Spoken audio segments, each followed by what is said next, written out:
শুনছেন নটার গল্প, গল্পে গল্পে জমজমাট।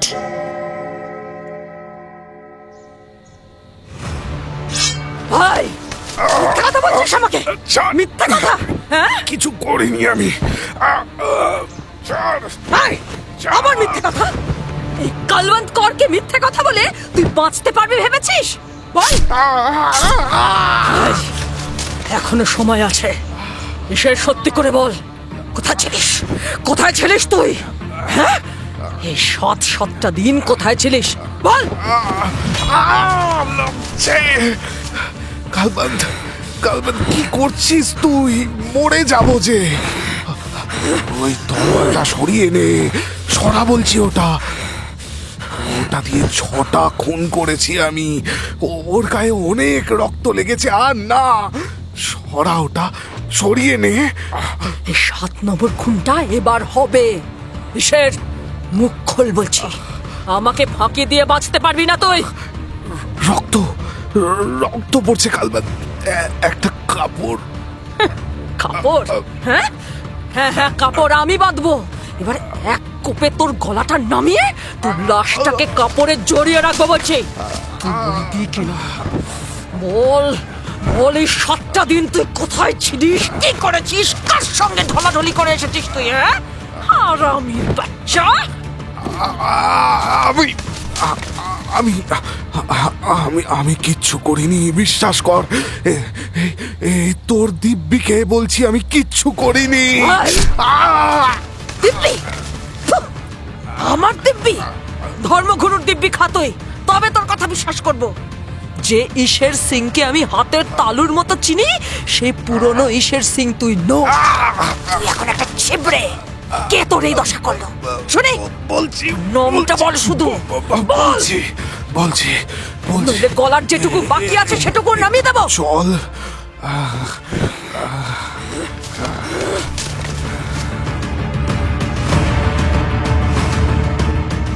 শুনছেন সাদাত হাসান মান্টোর লেখা ঠান্ডা গোশত।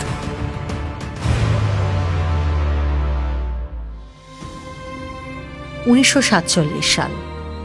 সবে সবে তখন দেশ ভাগ হয়েছে। ব্রিটিশ শাসক আর ভারতীয় রাজনৈতিক নেতাদের বোঝাপড়ায় আস্ত দেশটা ভেঙে দুটুকরো হয়ে গেছে।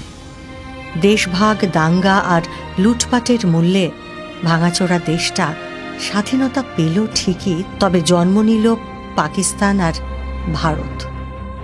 একটা টুকরোর জন্ম 14ই অগস্ট আর দ্বিতীয় টুকরোর জন্মদিন 15ই অগস্ট। অবিভক্ত দেশটা দুটো টুকরো হয়ে গেল শুধু ধর্মের ভিত্তিতে, জাতের ভিত্তিতে।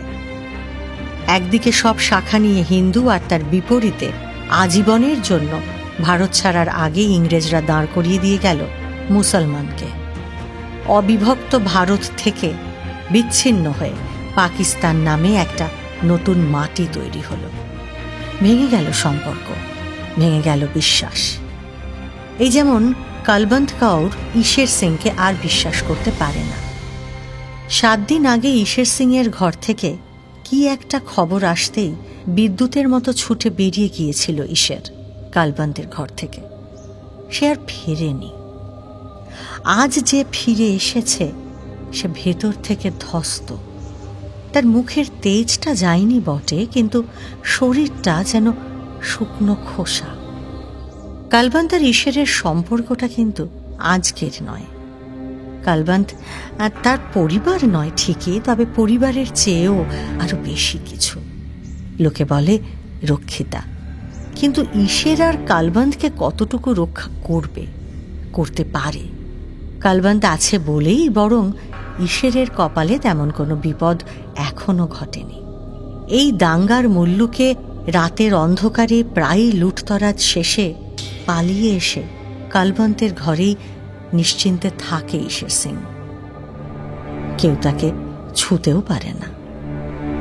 কালবন্ত কৌরকে কেউ মুলতানের ভিটে ছাড়া করতে পারেনি, আর ঈশ্বর সিং তখনও তার ট্রাক নিয়ে এদেশ থেকে ওদেশ অস্থিরভাবে ছুটে বেড়াচ্ছে। কালবন্ত কৌরকে আদর করে বর্ষার ফলা বলে ডাকে ঈশ্বর। তার যেমন তেজ তেমনই ধার। রূপে আর যৌবনে সে বিদ্যুৎ, আর তেজে একেবারে বাঘিনী। পাঞ্জাবি মেয়েরা যেমন হতে পারে, কালবন্ত তার চেয়ে আরও কিছুটা বেশিই সাহসী। নইলে ঈশ্বরের মতো এমন দামাল পুরুষকে একা বেঁধে রাখতে পারে সে? ঈশ্বর সিং ট্রাক চালায়, সেই সূত্রেই কালবন্তের সঙ্গে তার আলাপ হয়েছিল। তখনও কাঁটা তার ছিল না, অবিভক্ত ভারত চষে বেড়াতো সে ট্রাক নিয়ে। তখনই একদিন পুলিশের চোখে ধুলো দিয়ে এলোপাতারি পালাতে পালাতে নিয়ন্ত্রণ হারিয়ে স্টিয়ারিংয়ের ওপর ঢলে পড়েছিল ঈশা। তারপর তার আর কিচ্ছু মনে নেই। সেই রাতে অন্ধকারে এলাকার ছেলে ছোকরাদের দিয়ে এই মুলতানের কালবন্তে তাকে উদ্ধার করে নিজের ঘরে নিয়ে এসেছিল। এই আস্তে আস্তে আস্তে আস্তে, হ্যাঁ এখানে, হ্যাঁ এখানে শুয়ে দে দেখি। হ্যাঁ হ্যাঁ, সাবধানে সাবধানে, সাবধানে। বাপরে, রক্তে একেবারে ভেসে যাচ্ছে যে। আরে বাবা, তোদের চিন্তা নেই, বাকি আমি দেখছি। যা যা যা, তোরা এখন যা। দেশভাগের পর বিভিন্ন অঞ্চল লুট করে মেয়ে নিয়ে পালিয়ে তা চড়া দামে বিক্রি করে দেওয়াই ছিল ঈশ্বরের পেশা। ঈশ্বরের ক্ষতগুলো বেশ গাঢ় ছিল। একা হাতে সবটা সামলেছে কালবন্ত। সেবা যত্নের কোনো ত্রুটি করেনি সে। সেসব আজ কতকালের কথা। তারপর থেকেই কালবন্তের বাঁধন ছেড়ে আর যেতে পারেনি ঈশ্বর। কালবন্ত ঈশ্বর ছাড়া আর কোনো পুরুষকেই তার ঘরে তোলে না। তবে ঈশ্বর যে শুধুমাত্র কালবন্তেই তুষ্ট থাকে না, সে কথা জানে কালবন্ত। তাই মান অভিমান আর ঝগড়ার পালা চলতেই থাকে তাদের মধ্যে। কিন্তু আজ যেটা ঘটল, এমন ঘটনা এর আগে কখনো ঘটেনি। ঈশ্বর থাকে মুলতানের কাছে। সে বোঝেনি ভিটে ছাড়া হওয়া কাকে বলে। তার কাছে জীবন মানে মাংস, নারী মাংস নিয়ে উদ্দাম খেলা। এই গোশত তার পৌরুষকে জাগিয়ে রাখে। মুলতানের ডেরাগাজী খান শহরেই ঈশ্বরের বাড়ি। ভাগাভাগির পরে ডেরা অবশ্য নতুন দেশে গিয়ে পড়েছে। ঈশ্বর সেখানে থাকে বলতে তার পৈতৃক বাড়ি সেখানে। কিন্তু ট্রাক নিয়ে সিন্ধ পাঞ্জাব চষে বেড়ানোর মাঝখানে যতটুকু অবসর সে পায়, এই মুলতানেই সেই সময়টা থাকে ঈশ্বর। নিজের বাড়িতে সে ফেরে না। 7 দিন আগে কালবন্তের বাড়ি থেকে ঝড়ের বেগে বেরিয়ে যাওয়ার আগে শুধু বলে গিয়েছিল যে সে বাড়ি যাচ্ছে। বাড়ি কথাটা শুনে বেশ চমকে উঠেছিল কালবন্ত। এই শব্দটা ঈশ্বরের মুখ থেকে কতদিন শোনেনি সে। আজ হঠাৎ বাড়ি যাচ্ছে ঈশ্বর? কেন? কি এমন ঘটনা ঘটল? গভীর রাতে তার দরজায় কেই বা অত জোরে ধাক্কা দিচ্ছিল, তাকে তো ভালো করে দেখতেও পায়নি কালবন্ত। দরজার কাছ থেকে তাকে ধাক্কা দিয়ে সরিয়ে দিয়েছিল ঈশ্বর। তারপর চাপা গলায় দরজার বাইরে দাঁড়ানো লোকটার সঙ্গে কি যে কথাবার্তা হয়েছিল তার কালবন্ত ভালো করে বুঝতে পারেনি। শুধু শুনেছিল চাপা স্বরে ঈশ্বর লোকটিকে জিজ্ঞাসা করেছিল, কি বলছিস? পাকা খবর? হ্যাঁ গুরু, একদম পাক্কা। বলছি, আর দেরি করো না কিন্তু। তোরা দাঁড়া, আমি এক্ষুনি আসছি। তবে ভেতর থেকে অনুমান করে কালবন্ত বুঝেছিল যে একজন নয়, বাইরে একাধিক লোক দাঁড়িয়ে আছে। দরজাটা ভেজিয়ে ঘরে এসে ঝড়ের বেগে জামাকাপড় পরে তরোয়ালটা কোমরে গুঁজে নিয়েছিল ঈশ্বর। আর তারপর কালবন্তকে কিছু জিজ্ঞাসা করার সুযোগ না দিয়েই তাকে বুকে টেনে নিয়েছিল সে। তারপরেই এক ছুটে বেরিয়ে অন্ধকারে মিশে গিয়েছিল বাইরে দাঁড়ানো লোকগুলোর সঙ্গে। দূর থেকে ট্রাকের চাকার আওয়াজ পেয়েছিল কালবন্ত। তারপর 7-8 দিন পেরিয়ে গেছে। আজ সন্ধ্যের পরে কালবন্তের দরজায় এসে দাঁড়িয়েছে ঈশ্বর। কালবন্ত তখন সবে সবে চুলায় আঁচ দিয়েছিল।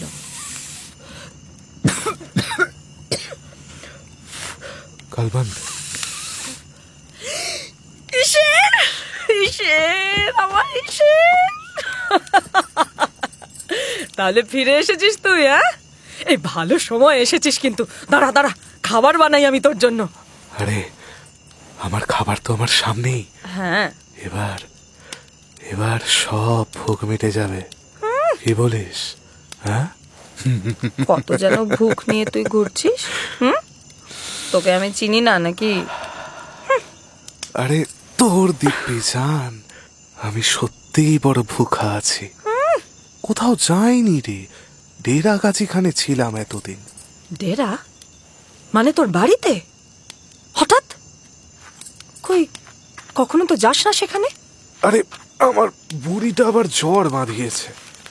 সে বেজায় জ্বর, দেখার কেউ নেই, যদি মরে যায়। তাই গ্রামের ছেলেরা খবর দিতে এসেছিল আর কি। সত্যি বলছি জান, ওই বুড়ির কাছেই আমি ছিলাম এতদিন। বুড়ি মানে ঈশ্বরের দাদিমা। কিন্তু এই 7 দিন ধরে ঈশ্বর যে ডেরাগাজিখানে বসেছিল সে কথা কালবন্তের কিন্তু বিশ্বাস হলো না। তবে মুখে কিছু বলল না সে। খাওয়া দাওয়ার পাট চুকিয়ে ঘরে ফিরে এসে দেখল তার তরোয়ালটার ধার পরীক্ষা করছে ঈশ্বর। সেটাকে তার হাত থেকে ছুঁড়ে ফেলে দিয়ে ঈশ্বরের গলা জড়িয়ে তার কোলে এসে বসলো কালবন্ত। ব্যাপার কি জান, আজ বড় ছকমকাচ্ছিস দেখছি। আরে যা যা, তোর এই 2 কড়ির তলোয়ারের চেয়ে আমার ধারণা অনেক বেশি রে মরদ। বড় করতে হয় তো আমাকে কর না, সারাক্ষণ ওটার সঙ্গে কি এত ল্যাপটালেপটি করিস? ওটা আমার সতীন। তরোয়ালটাকে হিংসে করিস তুই? তরোয়ালটাকে? হ্যাঁ, আমাকে ছাড়া তুই আর যাকে যাকে মন দিবি তাকেই আমি হিংসে করব, সে তরোয়াল হোক বা মানুষ, বুঝলি মরদ? আরে কালবন্ত সোনার খুব কথা ফুটেছে দেখছি। দেখবি তোকে একেবারে চুপ করিয়ে দেব। হ্যাঁ, দেখবি? সেটা দেখবো বলেই তো 7 দিন ধরে চটপট করছি রে মরদ। তাই? তবে দেখ।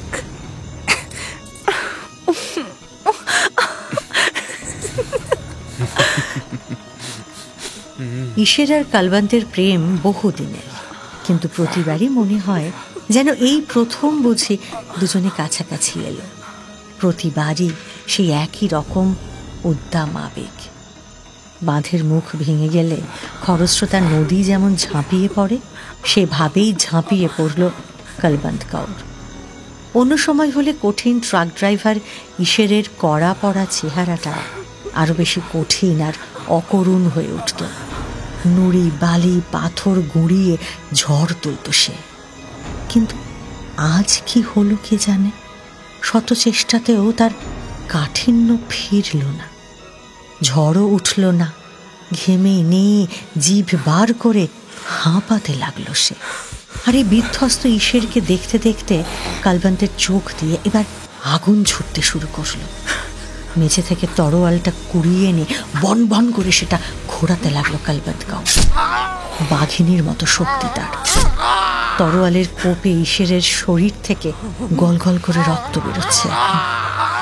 সেই প্রথম দিন যেমন রক্তে ভেজা মানুষটাকে দেখেছিল কালবন্ত, এখনো ঈশ্বরকে ঠিক তেমনই দেখতে লাগছে।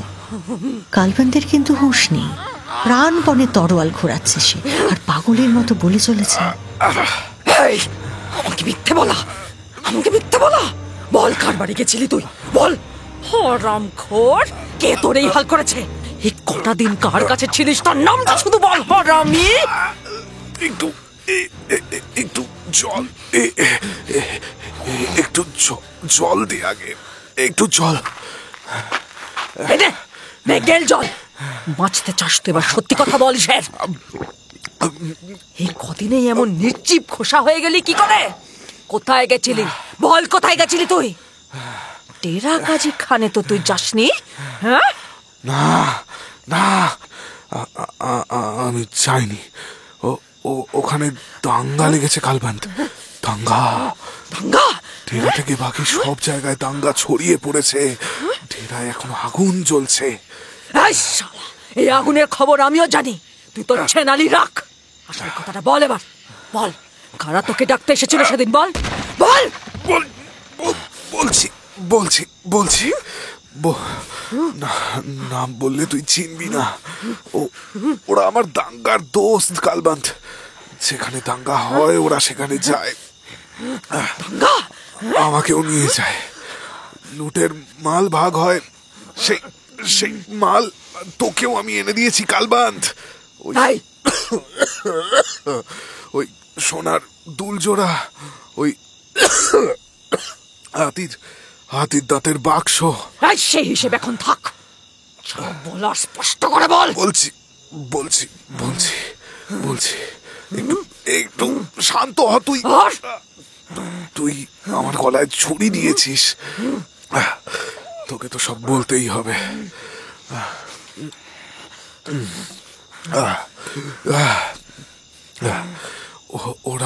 ওরা আমাকে সীমান্তের কাছে নিয়ে গিয়েছিল, ফিরোজপুরে। জমিদারের গুদাম আছে সেখানে, বেজায় বড় লোকদের মহল্লা সেটা। অনেক অনেক টাকা, সোনাদানা আর আর আর কি বল, আর কি বল। আর সেই মহল্লায় অনেক সুন্দরী মেয়ে আছে। গুরমিত বলল তারা নাকি স্বর্গের পরীর মতো সুন্দর। চারটেকে তুলে আনতে পারলেই আমাদের কেল্লা পথে। সেদিন দরজায় দাঁড়িয়ে কুচকুচ করে এই শালাই করছিলি তোরা, হ্যাঁ? সেই পরীদের জন্য তুই আমাকে মিথ্যা বলে চলে গেলি। মারিস না, মরে যাব আমি এমনিতেই। সেই মেয়েটা, কোন মেয়েটা? কোন মেয়েটা? কি করেছিস তুই? বল বল।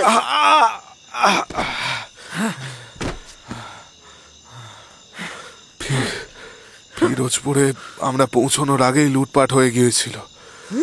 আত্মারি নিয়ে লুটেরা দল ঢুকে এসেছে। ট্রাক নিয়ে ঘুরপথে পৌঁছতে দেরি হয়ে গিয়েছিল আমাদের। আমরা যখন পৌঁছই ফিরোজপুরে তখন আগুন ধরে গেছে। রসুলপুরের কাছে বিলকিসের সঙ্গে দেখা। বিলকিস? কে বিলকিস? কে বিলকিস?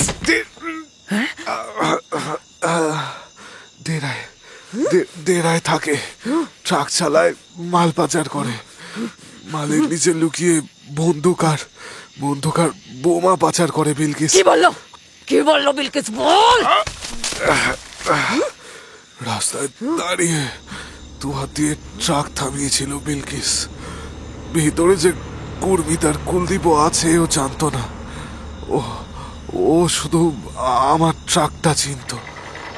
আমাকে দেখেও বলল, ফিরোজপুরে যাচ্ছে শেষের? হ্যাঁ, না না না না, যাস না ওদিকে। আত্মারির লোকেরা সব তছনছ করে দিয়েছে রে। ওদিকে আর একটাও। এই তুই বিলকিস না? গুরমিত? সালা বেঈমান কোথাকার। এই শোন, সাহারানপুরে তোর গ্যাংকে আমরা লুটের বখরা দিইনি, হ্যাঁ? এখন তুই কি না এসেছিস আমাদের আটকাতে? সব সালা একাই খাবি ভেবেছিস নাকি? হ্যাঁ, তোরা? আরে হ্যাঁ, আমরা। ভয় পেয়ে গেলি নাকি? হ্যাঁ, ভয় পেয়ে গেলি? ভেবেছিস আমাদের তাড়ানো এত সহজ না? হ্যাঁ, সালা তোকে কুচি কুচি করে কেটে কুত্তা দিয়ে খাওয়াবো রে হারামজাদা। ঈশ্বরকে বোকা বানানো সহজ, আমাদেরকে নয়, বুঝলি? খোলা তরোয়াল হাতে নিয়ে বসে আছে কালবান্ত কাউর। তার চোখ দুটো তখনও থকথক করে চলছে। ঈশের সিংয়ের ঠোঁটের কষে রক্ত, গলায় রক্ত, গোঁফটাও তার রক্ত আর জলে ভেজা। তার বুকের ওপর থেকে নেমে বসেছে কালবান্ত। ঈশেরের বুক ঠেলে এবার একটা লম্বা শ্বাস বেরিয়ে এলো, আর কথার সঙ্গে সঙ্গে শরীরটা যেন কেঁপে কেঁপে উঠছে তার। গলার স্বর ক্লান্ত। একটা হাত এলিয়ে আছে কালবান্তের কোলে। ফিরোজপুরের ঘটনা বলতে বলতে কালবান্তের দিকে তাকিয়ে ওই অবস্থাতেও একটু হাসলো ঈশের। তুই ঠিকই বলতিস জান, পুরুষ মানুষ জাতটাই হারামি। এর মানে এটা আবার কি নাটক শুরু হলো? হ্যাঁ, নাটক না। গুরমিতরা যখন ফিরোজপুরের কথা বলেছিল, সেই সেই টপকা চুড়িদের কথা বলেছিল না, তখন থেকেই মনের ভিতরটা কেমন আনচান করছিল। মনে হচ্ছিল কতক্ষণে সেখানে গিয়ে পৌঁছবো, যদি আমাদের আগেই অন্য দল সেখানে গিয়ে হানা দিয়ে বসে। বিলকিসকে তো মনে হচ্ছিল ট্রাকের চাকায় পিষে ফেলি। আমি সব জানি। আমাকে তুই যা বলতিস তার প্রত্যেকটা কথা মিথ্যে বলতিস। আমি তোকে যতই নিজের বলে ভাবি না কেন, তুই আমাকে রাখেলের বাইরে আর কিচ্ছু ভাবতে পারিস না, জানি আমি। না রে না, তুই ভুল বুঝছিস। বোধহয় সবটা তা নয়। দেখ দেখ, তুই আমাকে এত মারলি, এত কষ্ট দিলি, তাও দেখ তোর কোলের কাছেই আমি কেমন নিশ্চিন্তে পড়ে আছি। মরতে হয়তো এবার এখানেই মরবো রে পাগলি। ছেনালি বন্ধ কর। তারপর কি হলো বল, বল আমাকে সবটা বল, নইলে বল। মারিস না কালবান্ত, মারিস না, মরে যাব আমি। সব বলছি। গুরমিতরা ট্রাক থেকে লাফিয়ে নেমে বিলকিসকে ট্রাকে তুলে নিল। ওর কোনো কথাই শুনলো না। গুরমিতরা কেউই সেদিন বিলকিসের কথা শোনেনি, বরং তাকেও জোর করে ট্রাকে তুলে নিয়ে ফিরোজপুরের দিকে গাড়ি ছুটিয়েছিল তারা। ঈশ্বর সিং এর তাড়াটাই ছিল সব থেকে বেশি। এর আগের বার সাহারানপুরে তার বখরাটা ফসকে গিয়েছিল। এই বিলকিসের দলটাকেই সেখানে আগে পৌঁছতে দিয়েছিল গুরমিতরা। তার পরিবর্তে কথা ছিল ফিরোজপুরে গুরমিতরা আগে যাবে। সাহারানপুরের সেই লুঠের রাতটা আজও দেখতে পায় ঈশ্বর। সে রাতে কুঠিচক, মিলিন্দগঞ্জ, দিলজাফিলা লুট হচ্ছিল। মুখে কাপড় বাঁধা বন্দুকধারীদের পাহারায় খোলা তরোয়াল হাতে নাবালকদের দল 6 থেকে 36 নারী মাংসগুলোকে কাঁধে নিয়ে বীরের মতো যখন বেরিয়ে আসছিল, তা দেখে তখন বিরক্তিতে আড়ালে সরে গিয়েছিল ঈশ্বর সিং। গুরমিত কুলদীপদের মতো ধৈর্য ধরে অপেক্ষা করতে পারেনি সে। ঈশ্বর সিং কখনো ইঁটও নেয় না। একবারই যা কালবান্তে মজেছে সে, ব্যাস ওই শুরু আর ওই শেষ। এর বাইরে আর কারো আগাম দখলদারি মানতে পারে না ঈশ্বর। মনে মনে তাই ফিরোজপুরের জন্য অপেক্ষা করেছিল সে। খবর ছিল মাসখানেকের মধ্যেই ফিরোজপুরে আগুন জ্বলবে। তার আঁচ বেশি দূর ছড়ানোর আগেই তার খবরটা পাওয়া চাই। গুরমিতকে ভালো রকম ঘুষ দিয়ে রেখেছিল ঈশ্বর। তা গুরমিতও অবশ্য বেইমানি করেনি তার সঙ্গে। দাঙ্গা লাগার খবরটা আগেই এনে দিয়েছিল সে। পলিটিক্যাল পার্টি থেকে আগুন লাগানো হবে, দাঙ্গাবাজদের ঠিক পেছনেই তারা থাকবে। সম্পত্তি আর সম্ভ্রম বাঁচানোর জন্য মহল্লার অসহায় মানুষগুলো যখন দিশেহারা হয়ে পড়বে, ঠিক তখনই কয়েকটা ডবকা মেয়েকে তুলে আনবে তারা। বাড়িও মোটামুটি দেখে এসেছিল গুরমিত, যাতে তাদের আর সময় নষ্ট না হয়। কিন্তু বিলকিস কেন আটকালো? আগুন লাগানোর সময় তো এটা নয়। তাহলে আসলে বেইমানিটা করেছে কে? পলিটিক্যাল পার্টি নাকি বিলকিস? বিলকিস কোনো ষড়যন্ত্র করেনি তো? কথাটা ঈশ্বরকে ভাবালেও গুরমিতরা কিন্তু এত কিছু ভাবতে রাজি নয়। তাদের চাপেই বিলকিসকে জোর করে ট্রাকে আটকে রেখে স্টিয়ারিং ঘোরালো ঈশ্বর। ঝড়ের বেগে ফিরোজপুরের পথে ছুটল তারা। দূর থেকেই পোড়া গন্ধটা এবার নাকে আসে তাদের। গুরমিত বলে,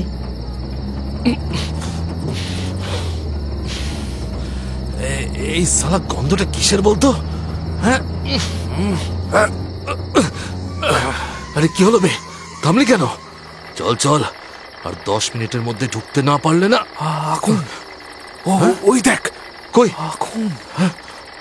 তাই তো, এই কুণ্ডুলি পাখি ধোঁয়া উঠছে যে রে। ওই তো ফিরোজপুর ফাঁড়ি। তার মানে বিলকিস ছোঁড়াটা ঠিকই বলেছিল, আগুনটা আগেই লেগেছে, কিন্তু লাগালো কে? কে এত বড় বেইমানিটা করলো? শালাদের পয়সা মিটিয়ে দিয়েছি তো। কুলদীপ, সেসব পরে দেখা যাবে, ওই মহল্লায় ঢুকতে হবে। আর সব কটা মেয়েকে লোপাট করে ফেলার আগেই আমাদের পৌঁছতে হবে ওখানে। আমি আর ঠকতে রাজি নই। আরে আবার থামলি কেন? কি হলোটা কি? চাকায় কিছু একটা ঠেকেছে, নেমে দেখতে হবে। এই বোমা টোমা নেই তো? এই নাম নাম নাম। টিনের বাক্স, বাসন কোসন, আর ওগুলো ওগুলো কি? ভাঁজ চেয়ার টেবিল বলে মনে হচ্ছে না। তার মানে লুটপাট শুরু হয়ে গেছে। যা ভেবেছি তাই। সালা নিমক হারামের দল, ছাড়বো না, একটাকেও ছাড়বো না সালা। সেসব পরে দেখিস, এখন দৌড়ো, নইলে ওই আসলি মালগুলো হাত ফসকে যাবে কিন্তু। চল চল চল, এ কুলদীপ পা চালা না। রাস্তা ভর্তি ছড়িয়ে থাকা ভাঙা আসবাব, বাসন কোসন, কাঠের বাক্স, বালতি, মগ, থালা, গেলাস ডিঙিয়ে আর কিছুটা হোঁচট খেতে খেতে ছুটতে লাগলো ওরা তিনজন, গুরমিত, কুলদীপ আর এসে। বিশ্রী তীব্র পোড়ার কটু গন্ধটা নাকে এসে লাগছিল। দাউ দাউ করে জ্বলতে থাকা আগুনের আঁচে ঝলসে যাচ্ছিল তারা, কিন্তু সেদিকে তাকানোর মতো সময় ছিল না ওদের। খ্যাপা বাঘের মতো হয়ে উঠেছিল ঈশ্বর সিং। তার চোখের সামনে দিয়ে ঘাড়ে করে মেয়ে নিয়ে পালাচ্ছে মুখ বাঁধা দাঙ্গাবাজের দল। এক হাতে মেয়েটার পা ধরে আছে, আর এক হাতে জ্বলন্ত মশাল। একেবারে কুপিয়ে ফেলবো। দাঙ্গা, আগুন আর লুটপাটের মাঝখানে দাঁড়িয়ে চোখগুলো চকচক করে উঠেছিল ঈশ্বরের, কিন্তু অন্যের লুঠের মালের দিকে চেয়ে দেখার অবকাশ তার ছিল না। হাতে তরোয়ালটা বাগিয়ে ধরেছে সে। ফিরোজপুর মহল্লার আগুন আরো বেশি ডালপালা মেলার আগেই লাফ দিয়ে সামনে কুঠি বাড়িটায় ঢুকে পড়েছিল ঈশ্বর। এটা কোনো বড় মানুষের একটা বাড়ি। ঢুকেই সেটা বেশ বুঝতে পেরেছিল। বাড়িতে তখনও কয়েকটা পুরুষ মানুষ বেঁচে ছিল, তখনও তাদের প্রতিরোধ করার ক্ষমতাও ছিল। চোখের পলকে তরোয়ালটা বনবন করে ঘোরাতে ঘোরাতে তাদের উপর ঝাঁপিয়ে পড়েছিল ঈশ্বর। নিজের ভেতর থেকে দাঁত নখ বার করে যেন একটা পশু বেরিয়ে এসেছে, আর সেই পশুর তাড়নায় এক এক কোপে ছটা পুরুষ মানুষকে একেবারে চুপ করিয়ে দিয়েছিল ঈশ্বর। কারো ধর থেকে মুন্ডুটা পড়ে গেল, তো কারো পেট ফেঁসে ভেতর থেকে নাড়ি ভুঁড়ি সব বেরিয়ে এসেছিল। লাশগুলো ডিঙিয়ে বাড়ির ভেতরে ঢুকতে চেষ্টা করছিল ঈশ্বর। আগুন আর ধ্বংস বাঁচিয়ে যতটা অবধি যাওয়া যায় প্রাণপণে সেই চেষ্টাই করছিল তখন সে। ভাগ্য ভালো, এখনো অবধি এই কুঠিতে হায়নার দল এসে পড়েনি। দাঙ্গাবাজরা ঢুকে আসেনি সেই বাড়ির মধ্যে, তবে যে কোনো সময় তারা চলে আসবে। তার আগেই মেয়ে মহলটায় ঢুকতে পারলেই কেল্লা ফতে। ভাবতে ভাবতে ঈশ্বর সিং এগোতে থাকে বাড়ির আরো অন্দর মহলের দিকে, কিন্তু কোনো মেয়েই চোখে পড়ল না তার। সব কটা ঘর হন্যে হয়ে খুঁজেও একটা মেয়েও পেল না সে। অন্য কোথাও ভাগিয়ে দিয়েছে। দোতলার সিঁড়ি বেয়ে উঠে গেল। এরপর সামনের ঘরটার দিকেই প্রথম চোখ পড়ল। জমিদারির ছাপ তখনও সেখানে স্পষ্ট। মাটি থেকে দেওয়ালের অর্ধেক অবধি বিরাট বিরাট দুটো আলমারি, মোটা কাচের আয়না, সবটাই নকশা করা। শ্বেত পাথরের একটা টেবিল তখনও বেঁচে আছে। কয়েকটা আরাম কেদারা আর একটা গ্রামোফোনও অটুট তখনও। হাতের দাঁতের কাজ করা পালঙ্কটাতেও কোনো আঁচড় লাগেনি। তার উপরে ফুল তোলা চাদর, আর তার উপরে ওই তো জিভ দিয়ে শুকনো ঠোঁটটা চেটে নেয় ঈশ্বর। ফুল তোলা চাদরের উপরে একটা ফুলের মতো মেয়ে, চোখ দুটো তার বন্ধ, ভুরু আর চোখ যেন কান অব্দি টানা, চাপা ফুলের মতো রং, টিকলো নাক, পাতলা দুটো ঠোঁটে কি অদম্য নেশা। গায়ের আঁচলটা এলিয়ে আছে, চুলের খোঁপাটা তখনও সবটা খুলে যায়নি, হাত পায়ের আঙুলগুলো যেন পদ্মের পাপড়ি। বিদ্যুৎ বেগে লাফ দিয়ে ঢুকলো ঈশের ঘরের মধ্যে, একেবারে পালঙ্কের সামনে এসে দাঁড়ালো সে। একবার ভাবলো সেখানেই পর মুহূর্তে মত পাল্টালো সে।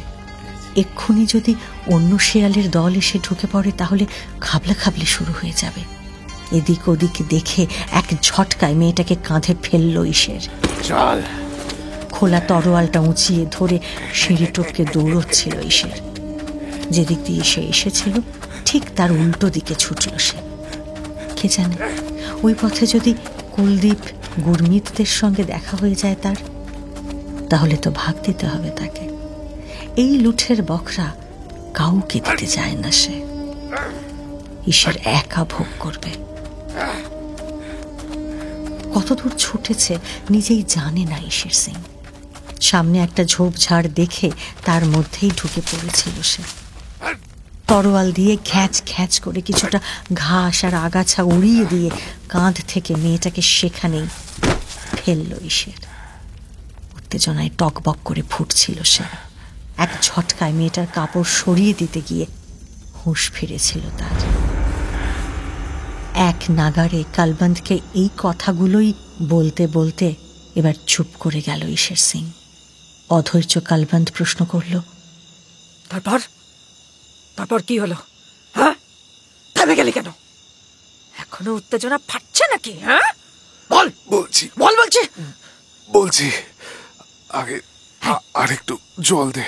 হা কর, মুখে দারু ঢেলে দি তোর, তবে যদি তোর মরার জাগে। জল জল দে, জল। সালা সাধু পুরুষ এসেছে, জল চাইছে সালা। দে। আর কত ছেনানি দেখবো মাইরি? হ্যাঁ দে দে এনে দে। এনে জল। তারপর তারপর কি হলো?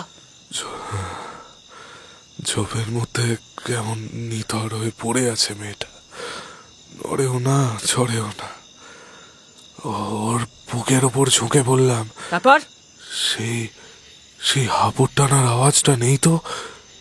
পাগলের মতো মেয়েটার মুখের ওপর গিয়ে পড়লাম। যদি যদি একটা নিঃশ্বাসও পড়ে। পড়লো না?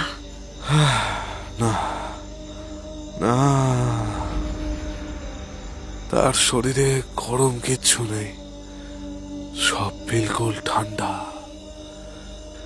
একদম ঠান্ডা কোস্ট।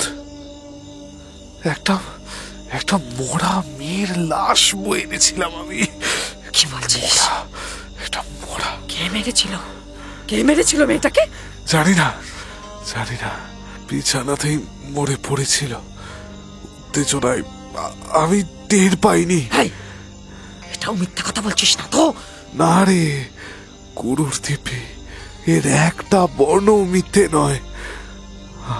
আমার আমার আমার হাতটা একটু ধরবি জান?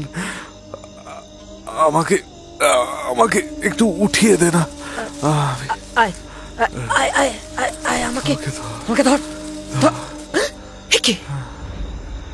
এই একটা মরা মেয়ের লাশ দেখে তুই নিজে এত ঠান্ডা মেরে গেলি কেন রে? হ্যাঁ, এই দাঙ্গার বাজারে কখনো লাশ দেখিসনি নাকি? ছটা লাশ তুই নিজে ফেলেছিস, আর এখন একটা মেয়ের লাশ দেখে তোর বেটা ছেলে গিরি ঘুচে গেল? তুই সেই কথাটা আমাকে বিশ্বাস করতে বলিস? গুরুর কাসাম নিয়ে কেউ মিথ্যে বলে না জান। তারপর থেকেই আমার তোর কে তোর স্পষ্ট করে বল। আমার ভিতরের মরদটাকে খুঁজে পাচ্ছি না রে। বিশ্বাস কর, আমি অনেক চেষ্টা করেছি, কিন্তু তাকে জাগাতে পারিনি। কি চেষ্টা করেছিস? তুই আমার কটা মেয়ে মানুষের উপর ঝাঁপাতে গিয়েছিলি? বল নিজের মরদগিরি খুঁজতে গিয়ে আর কটা মেয়ের পেট বানিয়েছিস? বল। ওই জন্যই এমন ছিবড়ে হয়ে ফিরেছিস না আমার কাছে। মরে যাবো আমি। শালা বেঈমান! পেট। যদি একটাও হতো রে, বিশ্বাস কর, আমার যে খুশি আর কেউ হতো না, কেউ না। তোর তোর এই শরীরের কাসাম পারিনি, কিচ্ছু পারিনি, কিচ্ছু না। পাগলের মতো ছুটে বেরিয়েছি, কোথায় দাঙ্গা, কোথায় লুটপাট, কোথায় মেয়ে, কিন্তু কিন্তু একটু ঈশের সিংকে আবারও একটু জল দেয় জল। কালবন্ত। ঢকঢক করে জল খায় ঈশের। প্রতিবারই জলের সঙ্গে কিছুটা করে তার শরীরের রক্ত তার পেটে যাচ্ছিল। ঠোঁটের কষ বেয়ে তখনও রক্ত গড়িয়ে নামছে তার, গলা দিয়েও চুঁইয়ে পড়ছে রক্ত। পেটে বুকে রক্তের ছোপগুলো এবার কালো হয়ে যাচ্ছে। উঠে গিয়ে একটা কাপড় নিয়ে এলো কালবন্ত। সেটা ছিঁড়ে ছিঁড়ে ঈশেরের ক্ষতস্থানে বাঁধন দিচ্ছে সে। তার লোহার মতো শরীরেও এবার প্রবল যন্ত্রণা টের পাচ্ছে ঈশের সিং। দাঁতে দাঁত চেপে সে যন্ত্রণা সহ্য করছে সে। কালবন্তের শুশ্রূষার দিকে তাকিয়ে ওই অবস্থাতেও এক চিলতে হাসি খেলে গেল তার ঠোঁটে। বলল,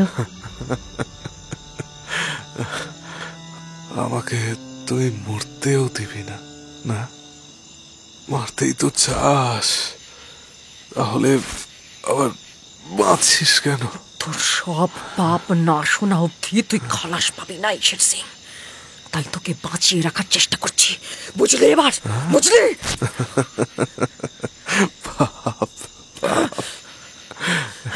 সেটা আবার কি জিনিস? হ্যাঁ, কেন তুই পাপ করিসনি? আমি তোর পাপ নই? তোর এই গয়না, ঠাট বাট, এগুলো পাপ নয়? হ্যাঁ, এই, এই, তোর এসব ফালতু জ্ঞান না অন্য জায়গায় ঝাড়বি। হ্যাঁ, মরদ যদি মরদ হয়ে জাগতে না পারে সেটা আমার কাছে পাপ, বুঝলি? সালা, পুরুষ মানুষ হয়ে কচি খোকার মতো পড়ে আছিস, আবার বলছিস পাপ কি জিনিস? লজ্জা করে না তোর? লজ্জা লজ্জা করেছিল রে, ভীষণ লজ্জা করেছিল। ওই ওই মেয়েটাকে যখন দেখেছিলাম, সত্যি খুব লজ্জা করেছিল। লজ্জা, খুব। মেয়েকে দেখে লজ্জা তোর? এ আবার কি না কামু? হ্যাঁ, কোন মেয়ে সে? কে নাম তার বল? মেয়েটার নাম সাকিনা, অমৃতসরের মেয়ে। বাহ, ঠিক আছে, কুষ্টি অব্দি জানিস দেখছি। হ্যাঁ, কে সাকিনা? কে সাকিনা? তাকে কোথায় পেলি? বল বল, বলছি। বলছি বলছি বলছি অমৃতসর থেকে ঘর ছাড়া মানুষদের নিয়ে একটা স্পেশাল ট্রেন এসেছিল মোঘলপুরায়। সেই ট্রেনে আলাপ হয়েছিল সিরাজউদ্দিনের সঙ্গে। অমৃতসর? তুই অমৃতসরে কেন গিয়েছিলি? সত্যি কথাটা বল ঈশের। ঘটিবাটির সঙ্গে যে জাতটা উচ্ছেদ হয়ে মোগলপুরে আসছিল, তাদের তাদের কেউ কোনো হিসেব রাখে না রে। তারা সবাই বাড়তি পথের কুকুর। সেখান থেকে একটা মেয়ে যদি পাই, নিজেকে পরখ করতে মরিয়া হয়ে উঠেছিলাম আমি। বিশ্বাস কর, বিশ্বাস কর, কোন মুখে আর তোর কাছে ফিরবো? থাম থাম থাম থাম থাম, ছেনালি বন্ধ। হ্যাঁ, একদম বন্ধ। ঠিকঠাক করে কথা বল। তারপর তারপর বলছি, পরপর অনেকগুলো হামলা হলো ট্রেনে।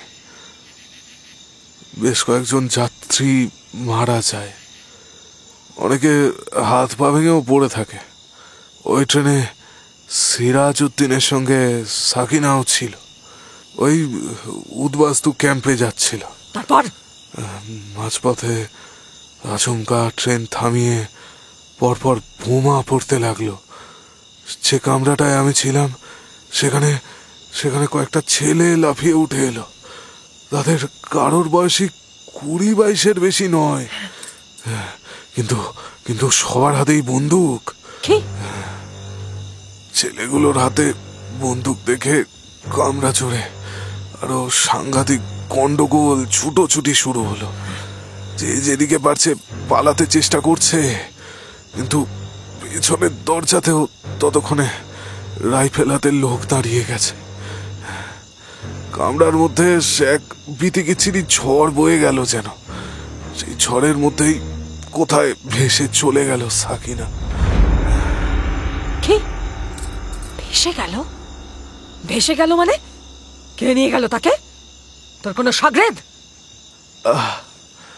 না রে পাগলি, না না, আমার আর কোনো সাগরেদ নেই রে, আমার কোনো। তারপর? কামরাটা ধোঁয়ায় ধোঁয়া হয়ে গেল। তার মধ্যে কখন কি ঘটে গেল আমি জানতেও পারলাম না। সিরাজউদ্দিনের বুক চাপড়ানো কান্না আর হাহাকার শুনে আমি তখন লন্ডভন্ড সেই কামরাটার কথা কালবন্তকে বলতে থাকে ঈশির সিং। কিভাবে এই দুর্ভাগা মানুষটার সঙ্গে সে জড়িয়ে পড়ল আস্তে আস্তে, সেই কাহিনী শোনাতে থাকে সে। চোখ বুজে কথা বলছে ঈশির। চোখের সামনে সবটা যেন ছবির মতো ফুটে উঠছে তার। বন্দুক আর বোমার হামলার পরে সেই কামরাটায় আস্ত মানুষের সংখ্যা খুব কম ছিল। যারা ছিল তাদের কোনো না কোনো অঙ্গ তখন বিকল হয়ে গেছে। সিরাজউদ্দিনের চোটও কিছু কম নয়। মাথাটা ফেটে গিয়েছিল তার, গলগল করে রক্ত ঝরছিল। ওই অবস্থাতেই পাগলের মতো মেয়েটাকে খুঁজছিল সে। অমৃতসর ছেড়ে উদ্বাস্তু হয়ে এসেছে তারা। সংসারের যতটুকু আনতে পেরেছে সে সবগুলো একটা পুঁটলিতে বাঁধা ছিল তার। সেই পুঁটলিটা বুকের মধ্যে আঁকড়ে ধরে বসেছিল বছর 18-19-এর সাকিনা। মোগলপুরার ক্যাম্পে যাচ্ছিল তারা। তাদের দেশটা ভাগ হয়ে গেছে, এইটুকুই সবাই জানে। ধর্মের নামে ওই ক্যাম্প থেকেই তাদের পাকিস্তানের ঝেলামে পাঠিয়ে দেওয়া হবে, আর হিন্দুদের ফিরিয়ে আনা হবে অমৃতসরে। পাকিস্তানে সিরাজউদ্দিনরা নাকি সুখে থাকবে, ভালো থাকবে। ওই দেশটা নাকি তাদের জন্যই তৈরি হয়েছে, তাদের মানে তাদের ধর্মের মানুষের জন্য। সেখানে জাত, ধর্ম, ভাষা সব সব শুধুমাত্র তাদের। সে দূর দূরান্তের কোনো এক নিজের জায়গার টানে মাথার ছাদটা ছেড়েছে তারা। নেতারা বলেন স্বেচ্ছায়, কিন্তু তারা যে কতটা অসহায় সে কথা শুধু তারাই জানে। সিরাজউদ্দিনও জানত, কিন্তু সাকিনাকে হারিয়ে ফেলার পর থেকে সে আর কিচ্ছু জানে না। সে জানে শুধু তার মেয়েকে। এ দেশ ও দেশ সব জাহান্নামে যাক, কলিজা ফাটিয়ে মেয়ের নাম ধরে শুধু ডাকতে থাকে সিরাজউদ্দিন। ও বাবু, ও বাবু, ও বাবু, আমার মেয়েটাকে খুঁজে দাও না বাবু। আমার মেয়েটাকে আমি কোথাও খুঁজে পাচ্ছি না। ও বাবু, ও বাবু, বাবু, সাকিনা, সাকিনা, সাকিনা রে, ওগো, ওগো, ওগো, তোমরা কেউ আমার সাকিনাকে দেখেছো? সাকিনাকে দেখেছো তোমরা কেউ? ও বাবু, ও বাবু, ও বাবু, আমার মেয়েটাকে খুঁজে দাও না বাবু। আমার মেয়েটাকে আমি কোথাও খুঁজে পাচ্ছি না। আরে মহা মুশকিল তো। তোমার মেয়ে কোথায় আমি কি করে জানি? কামরার অবস্থা দেখছো তো। বাবু জানে, একটু খুঁজে দাও না বাবু, একটু খুঁজে দাও না। আমি যে খুঁজে পাচ্ছি না বাবু। বাবু, বাবু, তুমি একটু খুঁজে দাও না বাবু, একটু খুঁজে দাও না। আমি যে খুঁজে পাচ্ছি না আমার মেয়েকে।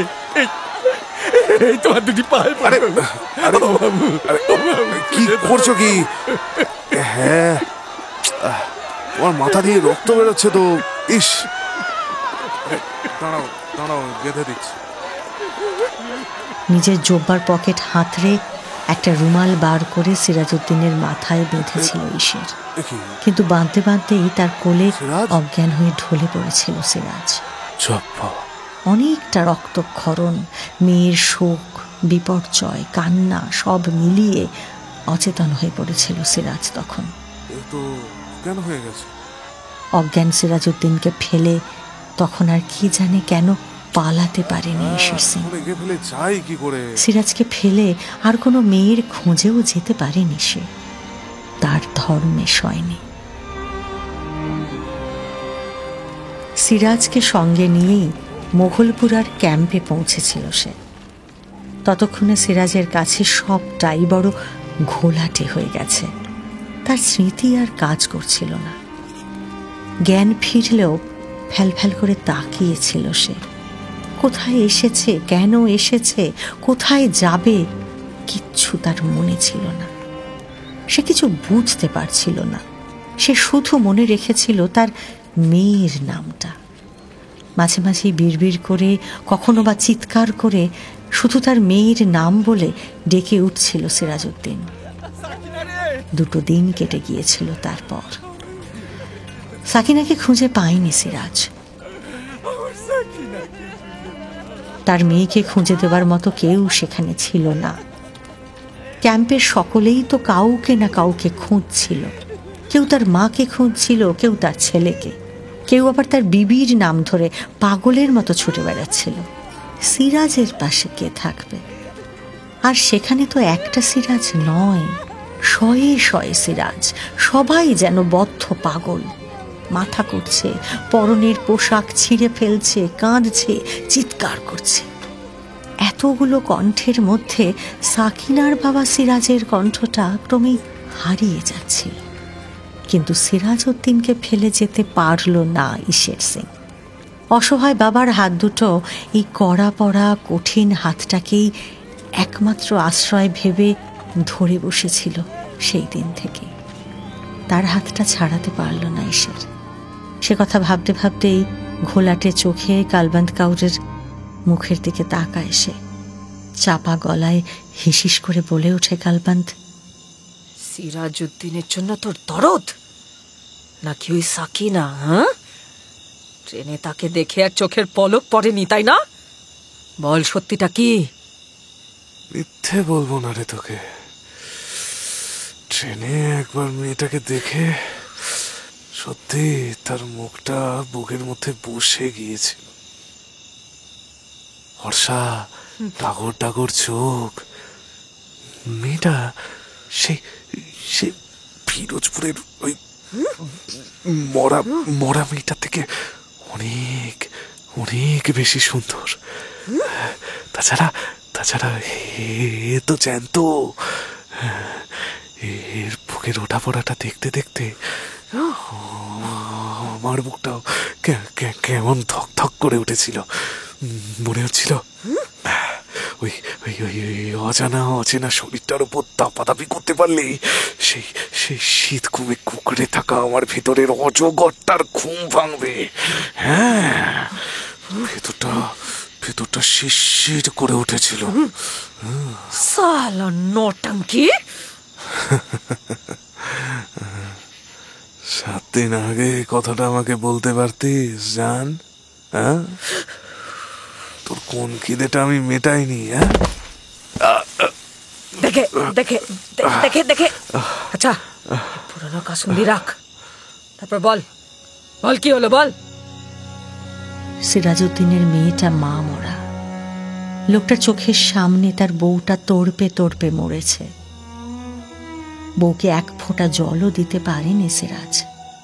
মরতে মরতেও বউ তাদের পালিয়ে যেতে বলেছিল, নইলে আর 1 মুহূর্ত দেরি হলেই সর্বনাশ ঘটে যেত, মেয়েটা লুট হয়ে যেত।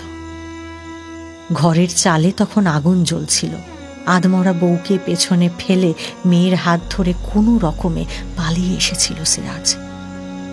ছুটতে ছুটতে সাকিনার ওড়না খুলে রাস্তায় পড়ে গিয়েছিল।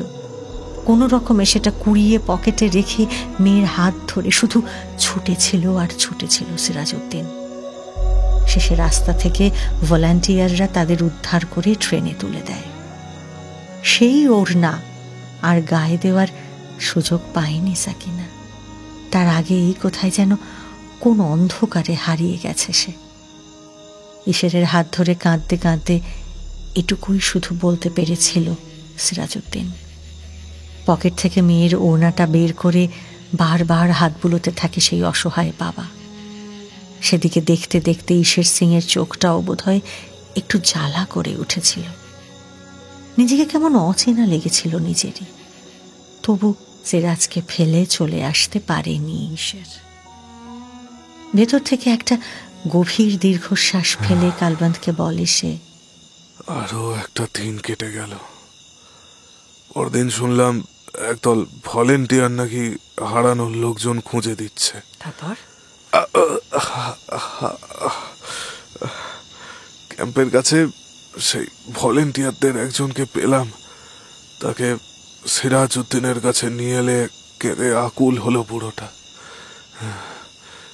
কাঁদতে কাঁদতে সিরাজ উদ্দিন ভলেন্টিয়ারকে বলল, তোমরা তোমরা আমার মেয়েটাকে খুঁজে দাও না বাবা, যা চাও তাই দেব। হ্যাঁ, সত্যি বলছি, সব দেব আমি। আমার মেয়েটা বাবা, দেখুন আপনি একদম উতলা হবেন না। তার মায়ের মতোই সুন্দরী, টানা টানা চোখ, ধপধপ করছে রং, রোগা সোগা মেয়েটা। ওর ডান গালে একটা তিল আছে। আমার ওই একমাত্র মেয়ে সাকিনা। দেবে বাবা, দেবে, তাকে খুঁজে দেবে তোমরা। আপনার মেয়ে যদি বেঁচে থাকে আমরা ঠিক তাকে খুঁজে আনবো। আপনি একটু শান্ত হন, বসুন।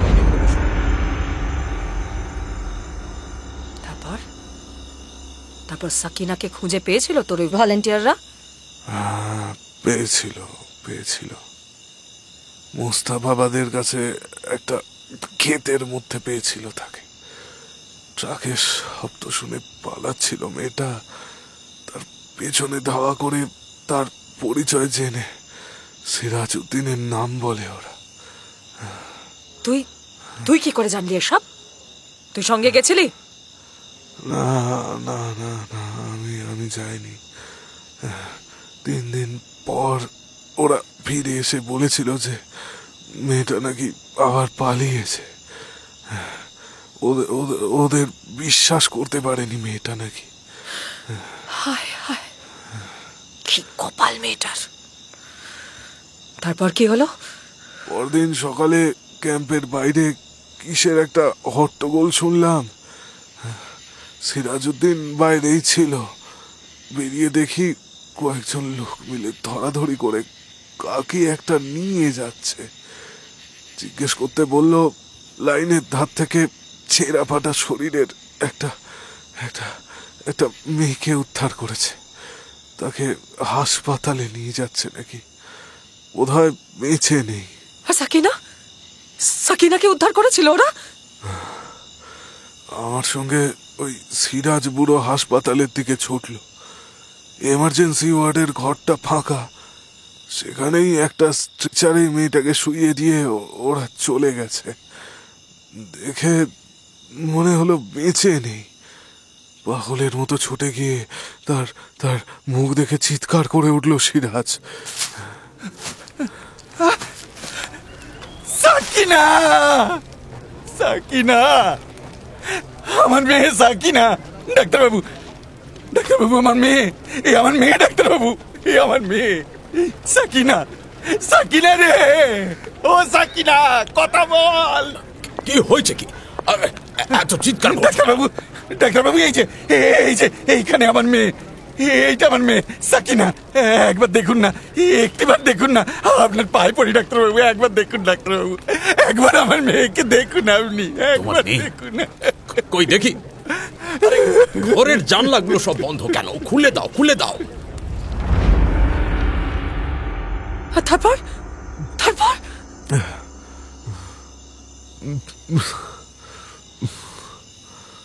কি রে, চুপ করে গেলি কেন? কি হলো বল। স্ট্রেচারে শুয়ে থাকা সেই মরার মতো শরীরটা একটু যেন কেঁপে উঠল। জানিস কালবান্ত, ডাক্তারের মুখে খুলে দাও শুনে মরার মতো ওই মেয়েটা কি করলো? কি করলো? কাঁপা কাঁপা হাতে তার সালোয়ারের দড়ির গিঁটটা খুলে দিল সে। কি? বলছিস কি তুই? রে কালবান্ত, হ্যাঁ ঠিকই বলছি। সেই দৃশ্য থেকে পুরোটা এবার উত্তেজনা চিৎকার করে উঠল। মরেনি, মরেনি, আমার সাকিনা মরেনি। আমার সাকিনা এখনো বেঁচে আছে ডাক্তারবাবু। আমার মেয়েটা বেঁচে আছে। আমার মেয়েটা বেঁচে আছে। আমার মেয়েটা বেঁচে আছে।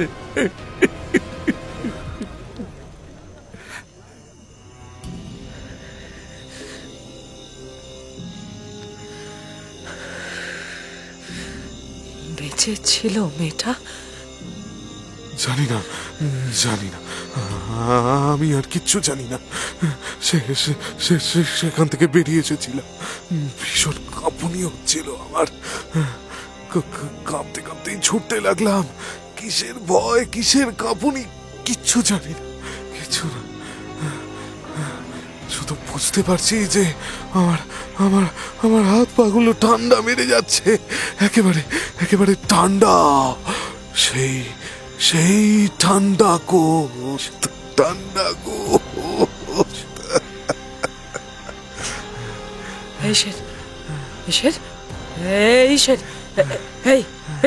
কি হলো কি তোর? আমি ব্যাটা ছেলে নই রে।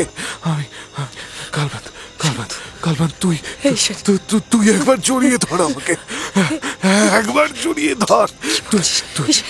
তুই আমাকে মারাত করে দে কালবান্ত। আমি যে ঠান্ডা হয়ে গেছি, ঠান্ডা। কি হচ্ছে? কি হলো তোর? কি হলো? আমাকে মরদ করে দে, মরদ করে দে আমাকে। কেন? আমাকে মরদ কর। ঈশেরের ঠান্ডা শরীরটাকে প্রাণপণে জড়িয়ে ধরে কালবান্ত, জড়িয়ে থাকে। তার সবটুকু ওম ঈশেরের মধ্যে ঢুকিয়ে দিতে চায় কালবান্ত, কিন্তু পারে না। তাগড়াই জোয়ান মানুষটা তার বুকের নিচে ছোট্ট পক্ষী শাবকের মতো ক্রমাগত কাঁপতে থাকে। তাকে কিছুতেই আজ সামলে রাখতে পারে না কালবান্ত কাউর। ঈশেরের শরীর এবার ক্রমশ ঠান্ডা হতে থাকে। কালবান্তের নিজের ওমও বুঝি ফুরিয়ে আসছে এবার। একবার শেষ চেষ্টা করার জন্য মরিয়া হয়ে ওঠে কালবান্তের ঘরে ভূমিকম্প হচ্ছে, এক প্রবল ভূমিকম্প হচ্ছে এবার।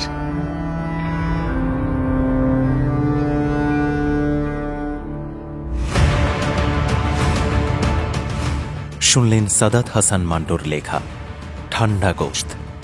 আজকের প্রশ্ন, সিরাজউদ্দিনের সঙ্গে ঈশের সিংয়ের কোথায় দেখা হলো? গত সপ্তাহের নীলদর্পণ গল্পের প্রশ্ন ছিল নবীন মাধবের ছেলের নাম কি? প্রথম 10 জন সঠিক উত্তরদাতা হলেন নাজমা ইয়াসমিন, বিশাল পাল, সাকিরউদ্দিন জমাদার, রঞ্জিতা দলুই, রিয়া বাগ, রুম্পা রানী বর্মন, কৃষ্ণকলি, বিউটি বৈরাগী, সুমিতা সমাদ্দার ও মায়া সিনহা। নটার গল্প, গল্পে গল্পে জমজমাট। আমাদের এই চ্যানেলটি শেয়ার ও সাবস্ক্রাইব করুন। বেল আইকন প্রেস করতে ভুলবেন না কিন্তু।